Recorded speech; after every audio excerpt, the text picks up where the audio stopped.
Welcome back to another episode of Alexify, the Place for Fashion podcast. I'm your host, Lexi Silverstein. On this week's episode, we have my dear, amazing, incredible friend. He's the founder and lead editor of the Art of Costume blog and also the podcast host for the Art of Costume podcast. Welcome, Spencer. How are you? Oh my gosh, Lexi, what's up? I miss you. How are you? I miss you too. It's been so long. For anyone who doesn't know, I met Spencer at FITM, where we both also work. Right. And he sadly is stuck with me as a friend now forever. Yeah, it's very unfortunate. Yeah, you can't get rid of me. I'm so sorry. Lexi, you never write, you never call, you never text. I'm just like standing at my window every day, just waiting for the mailman to show up with a letter. Nothing. Oh my God, I will send you a letter, but I won't send it through the mailman. You'll get a owl at your door. Okay, that works too. That'll be sick, right? Also, who has pencils and pens these days? Yeah, I don't know. Not me. You'll get a nice email. Hey, Spence, what's going on? Anyways, so for those who don't know you, tell us a little bit about yourself. Oh my gosh. Okay, so I have been in LA now for almost 10 years. I'm coming up on my decade. Oh my gosh, that's Which is crazy. I grew up in a really small town called Victorville. It is in the high desert. What's up? And I was just always really inspired by pop culture, fashion, TV shows, movies, drag, everything. And I just knew that one day I had to get the hell out of here and move to Los Angeles or anywhere. Honestly, I was like, anywhere with a city and like subways and stuff. That'd be cool, right?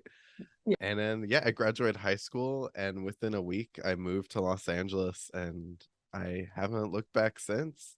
Now I'm just like this out of control nerd who just consumes pop culture, TV, and movies 24/7, have the blog, the podcast. So I'm just a real nightmare, just a nerd about everything useless in this life. I love that because you know me, and not quite as much as you, but I'm also a really big nerd. Okay, wait a minute.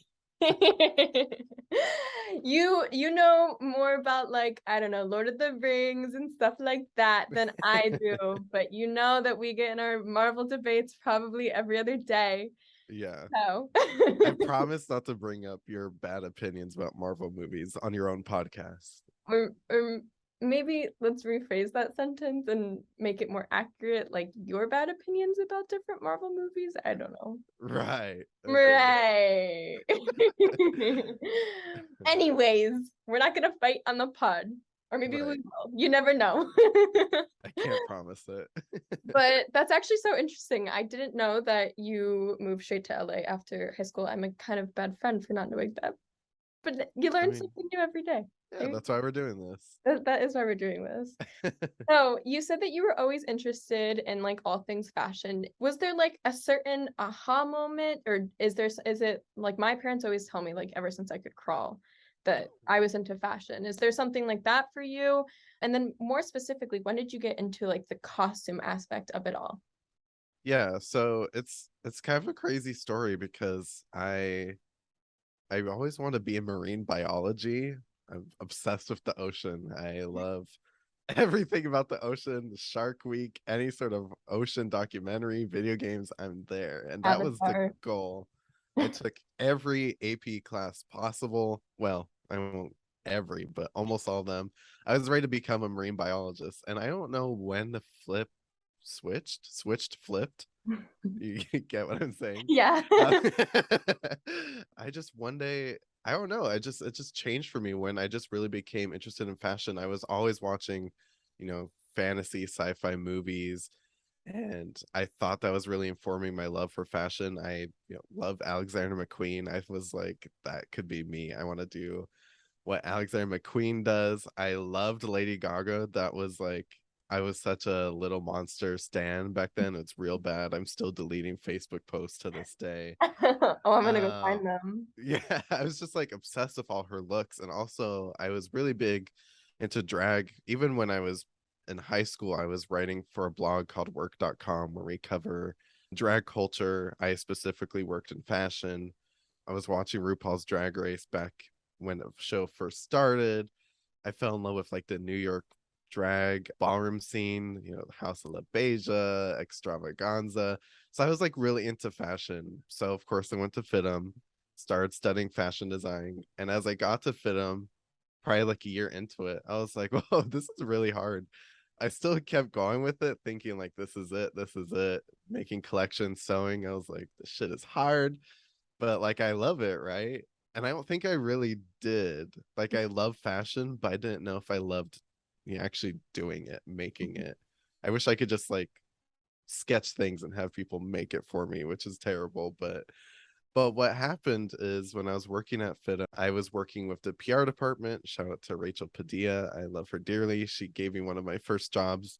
And my job was being an usher at the FITA Museum. And the FITA Museum does these really great exhibitions where we show off costumes from either the Oscars season or the Emmy season. And my job was being an usher and ushering in some of these costume designers into the museum. And I didn't really understand what costume was. Little did I know I was really obsessed with costume this entire time. Looking back at, my love for drag and Gaga and McQueen and movies, it was always costume. So when I started walking these costume designers, I walked in at Trish Somerville. I took her to her costumes. That's when she just did a costumes for Hunger Games, Catching Fire. Those costumes were sick, and I was like, oh my gosh, this is like a real celebrity. This lady is just like so badass. I was obsessed with her. Loki had a crush. I did another exhibit where I walked in Yulin from she did the costumes for Walking Dead, which was my favorite show at the time. So I just started like meeting all these people designing costumes for my favorite shows. And that's when it like really clicked. I was like, I never was supposed to be a fashion designer. Like I always loved costume design Mhm. and I have not looked back. It has been a crazy journey, but yeah, costume has just taken over my life. I feel like I talk about it every second of every day. People probably find it very annoying, but when you like find something you love, you just really grasp onto it and you like it feels like my world. That's where I'm supposed to be. And it's opened up so many doors for me ever since. Oh, I love that. I feel That's like quite a story. your experience is like so, common. Like you go to college thinking you're gonna do one thing, you go in and you're like, I have no idea even what I'm gonna do at all, which is like the majority of people that go into college. Because like, Yeah. why are you supposed to know what you're gonna do for the rest of your life when your brain is not fully developed? I think. Yeah, that's the whole point. You're like signing up for these majors, and that's not even fashion. When you start it, and you're like, okay, this is actually not what I love at all. And it Literally. like pushes you into different paths. Yes. And I think that, it's so great that you were able to find your path and that you're so passionate about it. I feel like that's just like I'm so passionate about, really doing what you want to do in life and like loving your job and like everything that you do. And I'm glad that you kind of found the thing that drives you. So Oh, thank you. Yeah, I didn't really until I said it, I was like, wow, I really did do that, didn't I? Like, that's awesome. Well, on the other side, me, I know literally nothing about costume design. I was not a fashion design major. I am a marketing major. So I am definitely more on the marketing business side of the fashion industry. So Right. can you tell me, since you kind of did, the fashion design and then now you study like costume design and maybe not actually putting the clothes together, but you study all things costumes. What is the biggest difference maybe from like regular everyday fashion to costume design? So this is a question I get a lot because it's almost like still a debate when people talk about it. Because a lot of people confuse stylists and costume designers, and I get why people get it confused. It is very confusing. Fashion really is just about, creating your own personal style. Whereas, I mean, we could go into it forever, but short form, costume design really is about storytelling. It's about, developing a character. And also, you're being told by a director or a producer, like what this character is going to look like based on a script. So it's more than just like people always assume that costume design is like pulling things off a rack and it just works like that. No, you have to think about, the fabrics and the colors. What do the colors say about this character's mood? what's happening in a film or show that's addressing their costume. Also, what have they gone through their journey? Maybe they're running around through dirt. Well, now their clothes are dirty, so that has to be represented on their clothes as well. So it's just way more complex, and I love it. It's really about telling a story, and identifying things within a script that need to be represented in clothes. And also, costume design really just has such a power to send messages as well. You're able to like understand what's happening or understand a character just by looking at a garment, and sometimes it's way complex, and sometimes you're like, oh, I know this person, I know what they're about, and I know I don't trust them, or maybe I love them. And that's really the magic of costume design. Not to short sell fashion, because fashion is cool too. And in ways, people use fashion to tell their own stories or create their own characterization, but you're writing your own script, so it's not exactly the same thing. Yeah. This is probably like the world's most basic example. I'm sure that there are 8 million billion different movies and shows that do this, but I always saw after like Euphoria season 2 came out on like TikTok, I'd always see people that talked about the color theory and like how each of the characters wore like certain colors in their costumes, and then how like with like Sydney Sweeney's character, you can see her like literally in her costume. Like she's wearing like maybe everyday clothes that some of us wear, but you can literally see her clothes change from like something that her character Cassie would wear to like something that Maddie would wear. And I always thought that that was like so interesting how they did that. And like I would watch these in-depth TikToks about it, and my brain would just be like mind fucked. And I was like, oh my God, like that's so cool. Like costumes are just crazy, like because they really do tell the story of like, and that again, basic example, but I just remember always seeing that on my For You page, and I was like, that's so interesting. Like, I wonder what other shows do this. Like, probably all of them, but still, I was like, Right. Well, that's what I love too. And like looking at like, Cassie's a good example too, because she's slowly at one point trying to become more like a Maddie. So you see like a little bit more like, I don't know, edgier silhouettes in their clothing she's wearing, trying to be a little bit more like Maddie. Just like subtle things like that maybe you don't always pick up on, but the costume designer is picking up on. Mhm. Costume design's badass, and It's costume so cool. designers do such interesting things. I think I just like in general, like, I think that people, when you see their like brain work, whether it's in like a costume or like in like Easter eggs, like Taylor Swift or like Lin-Manuel Miranda and like Hamilton, like you see like these Easter eggs, and I'm just like, oh my God, like you guys are so smart for thinking of something like that, for like slowly transitioning Cassie from this to that or putting these colors with that person. I'm like, that's so smart. Like I'm like, I Yeah. would never have thought of doing that. I'm Crazy. so glad you brought up Hamilton, because that's one of my favorite examples actually. Not just because I'm a Hamilton nerd, but like, like in a second act, Lin-Manuel Miranda's character, Hamilton, he starts wearing green because he becomes the Secretary of Treasury, and green is the color of money. You see Thomas Jefferson, and his character in a play is heavily inspired by Prince, so he's wearing purple. So just like interesting moments like that. I love that It's shit. so cool. Like so smart. Like I'm just like, how does your brain work like that? Like that's insane. Right. Talking more about you.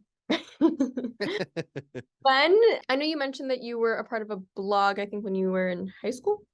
When did you start your blog and your podcast? And what has been one of your proudest moments for both of those thus far? Yeah, so in high school, actually until I'm still a part of it technically. I did work at work.com as their deputy editor, doing interviews, fashion columns. Mostly red carpet was always my thing, and I like fell in love with blogging. My mentor Chiffon Dior taught me everything about managing a blog. And I was talking about doing something for costume design for such a long time. I started like a little crappy Instagram with like 100 followers, just posting about costumes like once a week. I didn't know how Instagram worked. And then in 2019, I just like made a jump for it, and I made the blog. What it was Black Panther had just come out, and I was like, God, this movie is so good. Like, look at the costumes. And I was like, that's it. I'm starting a blog. So I created the Art of Costume. It was originally just me doing occasional articles about different films, talking about really just things that I want to talk about. And then as the pandemic came on, I opened it up and I started a team. And I have now with me writers from all over the country, from India to, my gosh, Canada, all over the place, who create articles for the website, which I love. And then one of my best friends, Elizabeth, who you've met, we went to FIDM together. We were roommates together, and she is my senior writer at the blog, and she wanted to start a podcast. And I was like, yeah, let's go for it. Launched that in 2020, yeah, during June, I believe. And so we use that podcast now to just extend our nerdiness to like a vocal platform where we talk about TV shows, movies every week and break down the costumes. And it has been so fun. I'm obsessed with it. And proudest moment. That's crazy. Hold on, I wrote some of this down. Yeah, we've done some really fun episodes. I loved having you on talking about Spider-Man. That was hilarious, and all your Andrew Garfield knowledge. But really, I just loved the chance to be able to meet and work with so many different costume designers and later becoming besties.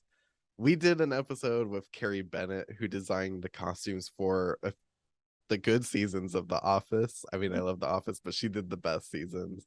We did a holiday episode that was so fun, and we ended up auctioning off one of Michael Scott's robes and raised money for climate change, which was like Climate Change Foundation, which was super fun, the Sunrise Movement. And also we've done interviews with like just some really exciting costume designers. Laura Montgomery from What We Do in the Shadows, one of my favorite shows. Recently I did Pam and Tommy with Cameron Lennox, which love that show. Some good Sebastian Stan moments.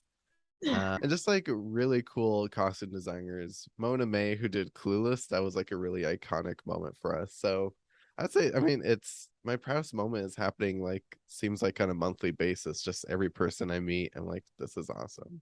Yeah, I know that feeling because I'm like, ever since I started my podcast, which was like, I don't even know, like a year ago, over a year ago, I don't know.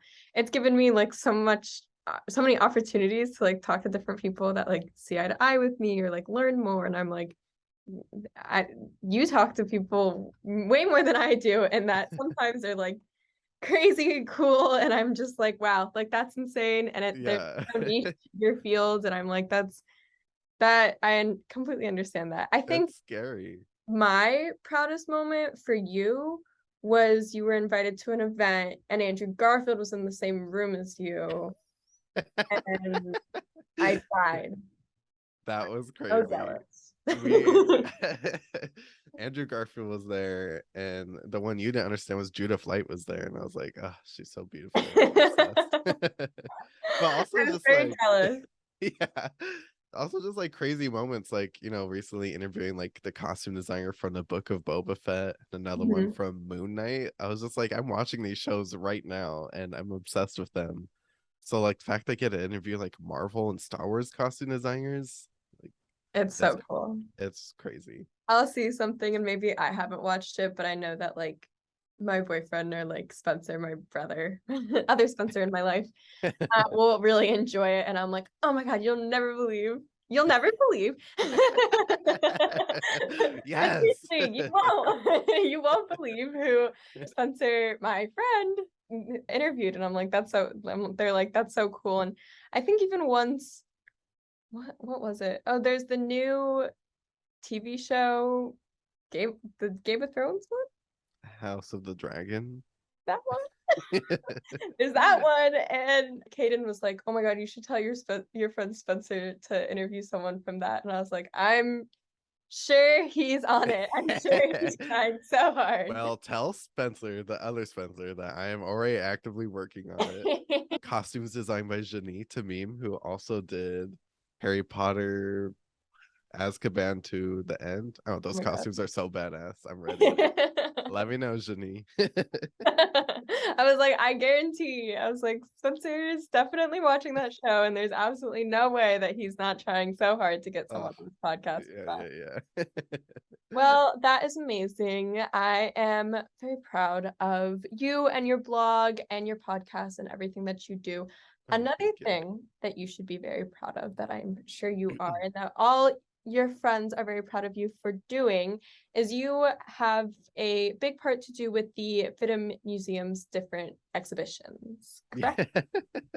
Yeah, it's kind of been a crazy thing that's happened in the past year or so. Like I call it like ghost curating, where that's not my title. It's not official title at all, but I've been on the exhibition committee for the FIDM Museum for the past two exhibits. One is currently open now. The current exhibit is Art of Costume Design in Television, where we have costumes from all the popular TV shows right now, including we have a crap ton of Emmy nominees in there right now. And this really came, I'm good friends with Lee Wishner, who works at the FIDM Museum, and she is in charge of really like getting all those costumes in there, working with loaners and studios. And occasionally, like, being a nerd pays off when you know too much about something like costume design. You're like, oh, what TV show should we put in here? I'm like jumping up and down, like, oh, I know, pick me. So yeah, I've been working with the FIDM Museum now for two exhibits, helping them pick some costumes, picking shows, selecting costumes from those shows. And it's been like a real dream come true, because I didn't realize I've always wanted to like curate a museum exhibition, and like now I'm kind of addicted. I don't know what I'm gonna do after the FIDM Museum. I got chased this feeling. there's there's so many great shows in there right now, so you gotta check it out. Head to the FIDM Museum. We have Stranger Things. We have the Eddie Munson look, which is so badass. We have the Euphoria costumes, which I picked all those costumes. Actually, I was very proud of that one. We have like Maddie's look where she's pounding on the door in season 2, just an iconic piece. Pam and Tommy, Loki, Bridgerton season 2, which I'm obsessed with. And we even got What We Do in the Shadows, which I worked really hard to get those costumes in there. We got them in, I think, like 3 or 4 days before the exhibit opened. So that was crazy. And just the whole experience is crazy, but I love it. It's such a great feeling.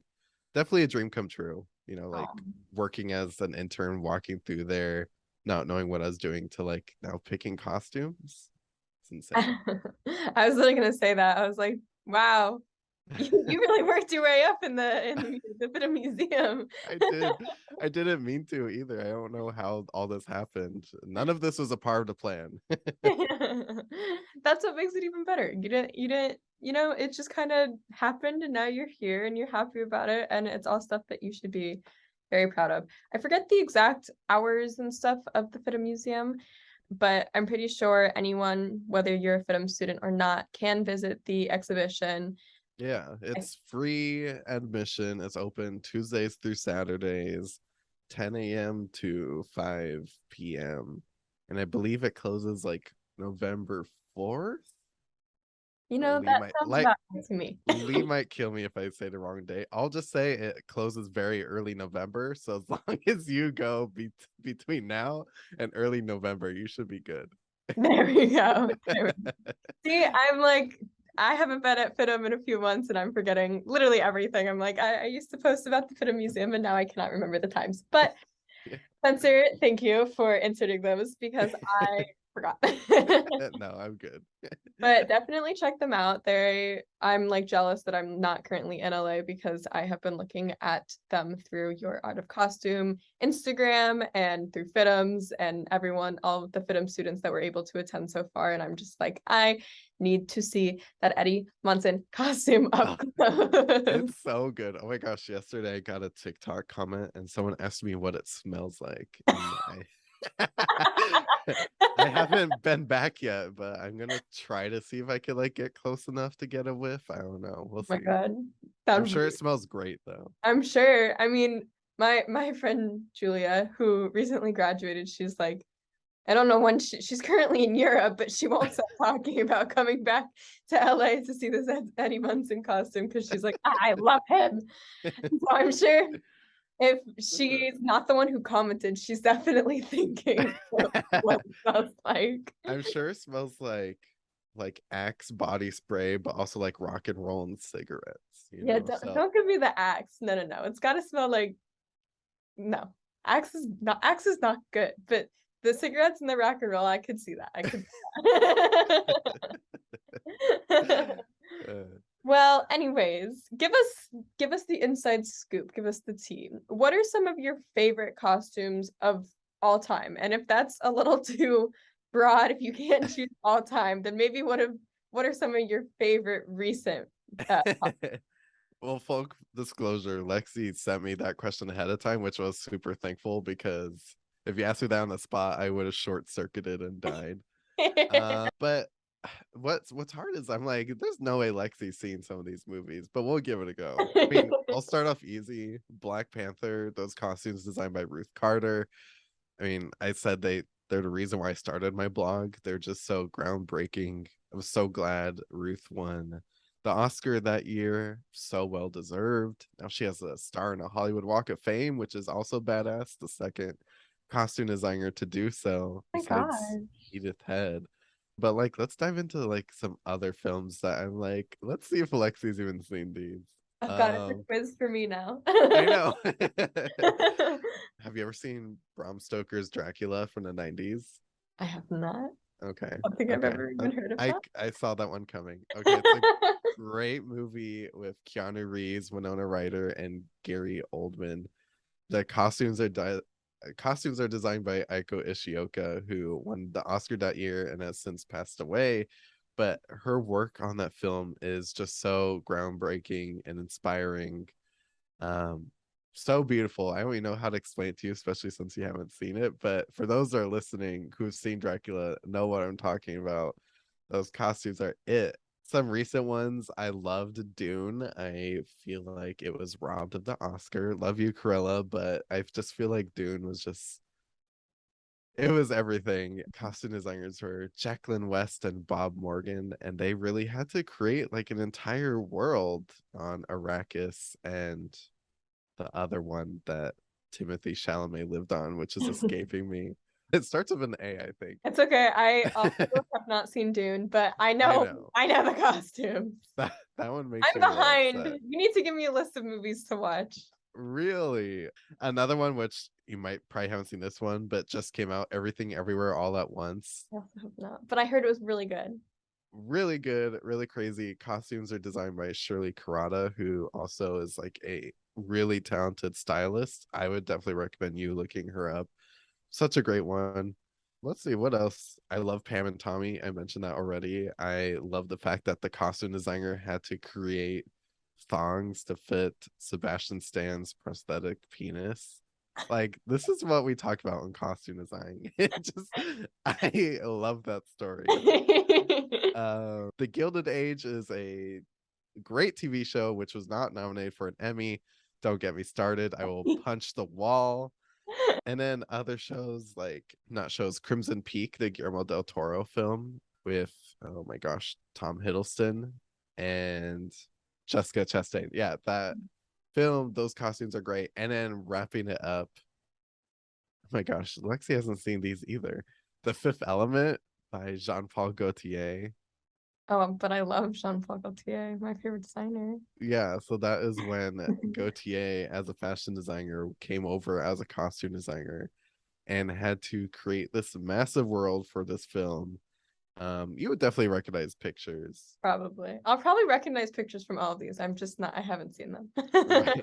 And then, of course, Game of Thrones and Lord of the Rings, just great costuming films I amongst have seen Lord other. of the Rings.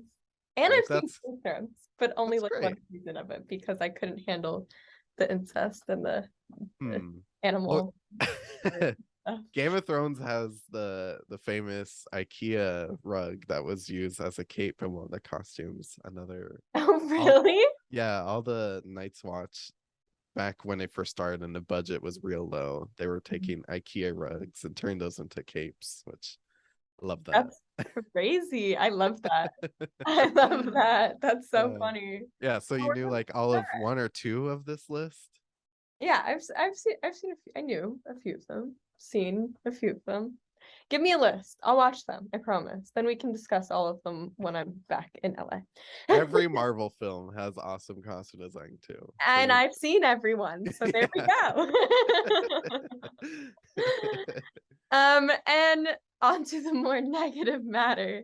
Are there any that you can tell us that are maybe some of your least favorite costumes? That's hard. This was keeping me up last night trying to think. No. I have like a rule on the Instagram, TikTok podcasts. I try not to say any negative things about like costumes and costume designers, in the sense that like if I don't like the costumes, we just won't do that movie or show.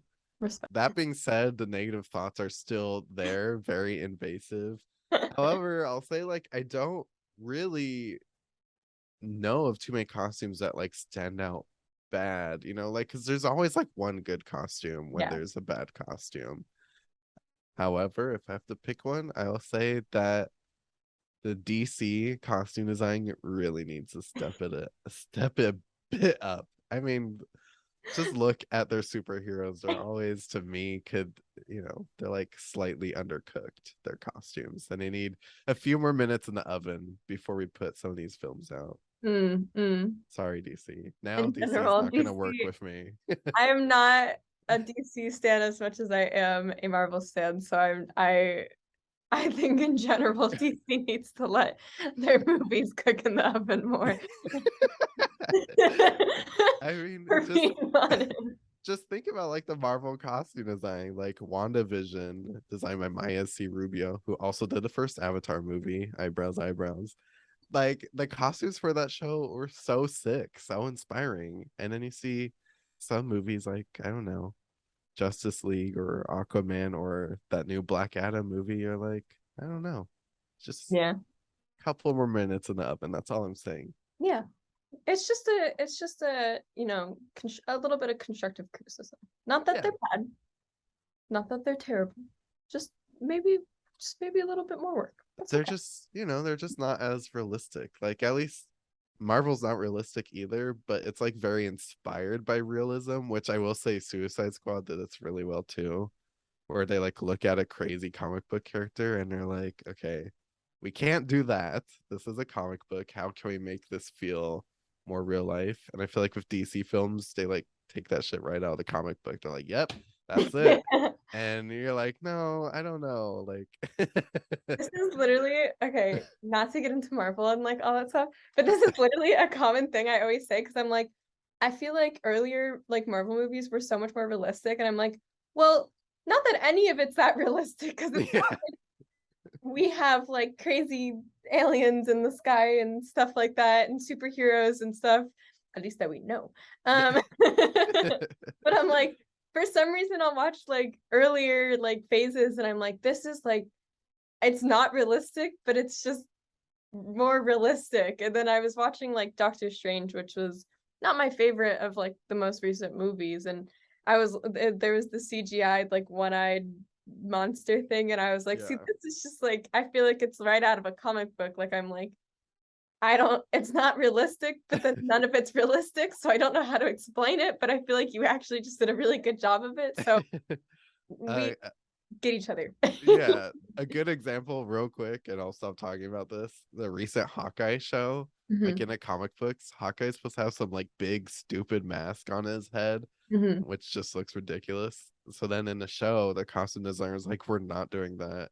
And they just created like a cool, like, I don't know, badass Hawkeye costume that had accents of purple in it, because in the comic books he wears like straight purple latex, So in the show they're like, Hawkeye would never wear that in like this MCU, so they just create like a cool Loki outfit with some purple in it, and like that's what I love that sort of like realistic thinking, even though it's a fictional story. No, yeah, me too, especially like with like, I mean, this was kind of recent, I guess, but when they did Green Goblin, like in Tobey Maguire's Spider-Man, and then obviously in No Way Home, like that, like in the comics, he's a literal like Green Goblin. He's an actual goblin. Oh, I like that they like I like that they didn't do that, and then I also liked how they changed it from like the original ones to the No Way Home one because they said that the mask or whatever made it hard to. There were a lot of reasons why they did that, but I saw one of them I like read was that the mask, since like the mouth didn't move and stuff, like you couldn't see his like creepy expressions, and you know that Willem Dafoe does like a really great job of that. I love Yeah, Willem Dafoe. that's his thing. Yeah. Anyway, moving on. Thank you for your insight on your favorite and least favorite costumes. You know that I am a huge advocate for sustainable fashion. Are there any shows or movies that you know that kind of care about that sustainable aspect when it comes to their costumes? So I wouldn't say specific shows or films because it's really based on the costume designers who Mhm. move, through different studios and whatnot. I will say the film industry as a whole, television also is extremely wasteful. Like we all know this to be true. So I would love to see so many stronger measures for costume designers to keep up and make sure that their projects are very sustainable. And there are ways to do that. For example, especially with bigger films and shows, so many garments are pulled into, any sort of film that has so many different actors and background actors requires a lot of garments. Mhm. So we're seeing like a real big movement now of designers really focusing on secondhand vintage shopping to really source all of these costumes Mhm. because there's so much out there. There's no reason to make a new costume for every single background actor, every actor. Like there are exceptions when you have like a superhero. Like you're not going to find a Scarlet Witch costume on the rack anywhere, so you have to make that. But that gives you then an opportunity to really like source sustainable fabrics, make sure you know what you're doing. Also, there's so many costume houses now where you could rent a lot of these costumes, Mhm. reuse costumes from other shows. Like people don't even know when they see a costume in a film or TV show, it's probably already been used in another movie or TV show. You just haven't noticed it. One big one, Bridgerton, is notorious for right now just like having a million and two costumes. And the hope is that when Bridgerton wraps, who knows when, because they're making so many costumes that they're keeping all these costumes and eventually turning it into a costume house. So then any production or show going forward who's creating sort of a Regency period look, they should be able to go to the Bridgerton store and pick up costumes A, B, and C and be good. There's no reason to be making all these dresses and wasting fabric, wasting time, and continuing to harm our environment. So there's ways. I won't pretend like costume design is a healthy industry at all for our planet, but there are ways for us to get better. And I do see a lot more people making a stronger effort to make a difference. Yeah. No, completely. And I actually, when I went to the Bridgerton event in DC, I looked it up because I try to, make everything about sustainability. And so I looked it up and looked at some of their sustainable aspects. And I remember I read a whole caption about it on Instagram, but so if anyone wants to either look it up or look at my Instagram, you can find that there. But reading something about what you just mentioned and also how they make a ton of dresses, like a Yeah, ton, like but that they're trying, uncountable. yeah, it's a lot of dresses, but I mean, it makes sense. And so I read something that they were like trying to at least reuse some of the fabric or the bases of like dresses from season one into season two. But yeah, I feel like you said, like costume, it's so much more difficult, maybe for like certain outfits, certain like I feel like Zendaya in like Euphoria, her outfit could have probably been thrifted or something like that. Yeah. But like in Marvel, like you said, like you can't just kind of get that at a Goodwill. Yeah. Think if you could, because then I would know my Halloween costume for this year. But it's kind of unrealistic unless you have really good thrifting luck. So I get that, and I completely agree with you. I think we can all do a better job of trying to find more sustainable ways of doing things, Yeah, especially. I think there's really no excuse for costume designers to there there's always an element or a way to like find ways to implement secondhand shopping, Mhm. thrifting, especially if you're doing any sort of piece nowadays. Like, I mean, like Euphoria, Mhm. where we're like really looking at trends from 90s 2000 or any sort of like show that's happening now.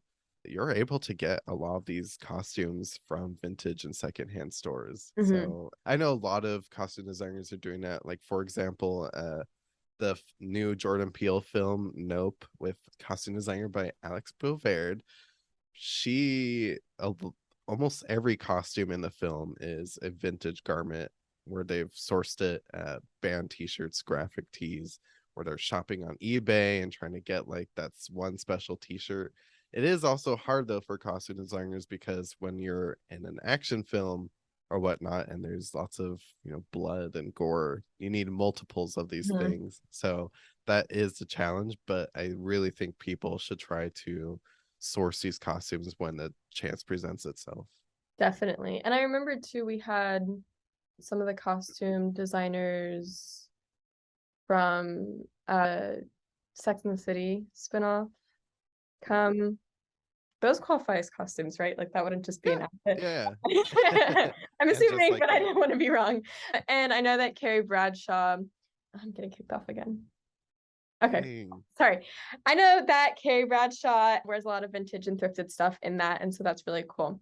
Wrapping up, there are a ton of upcoming films that I personally am very excited about, and I'm sure that you are very excited about too.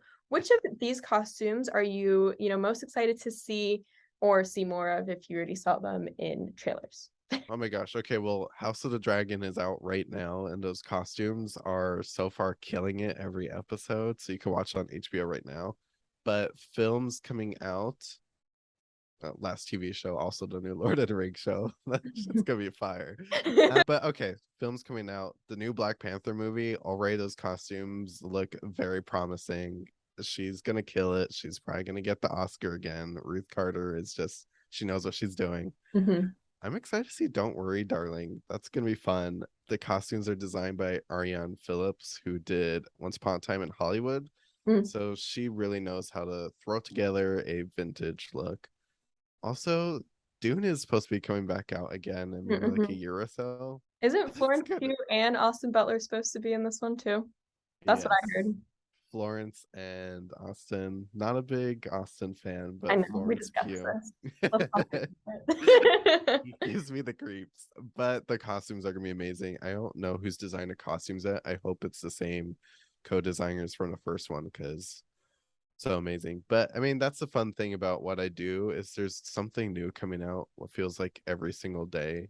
And it's probably also the hardest thing about what I do, is like every single day it's like, oh, this new movie, this new TV show. Mhm. People are like, did you watch this? I'm like, no, like there's only so many hours in a day to watch all these shows and movies. Gotta stay It's, on it, Spencer. Come on. You're not watching yeah, TV and like movies every moment of every day, huh? sometimes I just want to stay home and watch Naked and Afraid. Like I can't. There's no costumes there, that's for sure. Yeah, that's probably why I love it so much. Well, thank you so much for coming on today. Where can people find you on social media? Well, you can find me personally on Instagram and Twitter at Hote Spencer. Like, Haute Couture is not Hot Spencer, no matter what anyone says. If I could change it, I would, but it's too late for that. But please follow the Art of Costume on Instagram. It is at the Art of Costume. Also on TikTok, we're blowing up over on TikTok at the Art of Costume as well. And then follow our podcast. It comes out every Tuesday on all podcast platforms. And it's called the Art of Costume Blogcast. And you could follow us on Instagram as well at the Art of Costume Pod. Amazing. I just want to say that I'm just so incredibly proud of you. I know I give you a lot of shit and I do kind of hate you, but you're just killing it. And I'm just so happy for you. And I think that everything you're doing for sustainability is just so impressive. And I will see you at the Avatar blue carpet. Someone could cry. I seriously do miss you. I'm going to do a better job of texting you, but thank you so much for saying all of that. And I love you and I'm proud of you too. Well, everyone, make sure you go follow Spencer and his podcast and blog and just keep up with everything that he's doing because he's doing a lot of amazing things. And while you're at it, you can follow me on my social media. My Instagram, TikTok, and YouTube are all at Lexi Silverstein. That's Lexy, silver like the color, Stein. And remember to make the ordinary extraordinary.